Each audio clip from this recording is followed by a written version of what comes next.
The overall goal of this process is to perform density-based cellular analysis for various medical diagnostic applications by measuring the altered distribution of a cell population or by separating cell types based on their characteristic densities.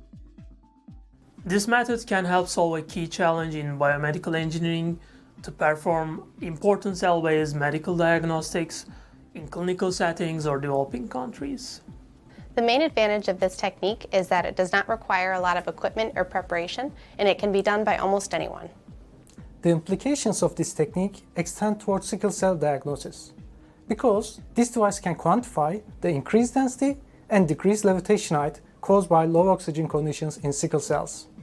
Though this method is useful for medical diagnostic tests, as demonstrated here, it can also be applied to other density-based cytometric tests by altering the sample and modifying the software.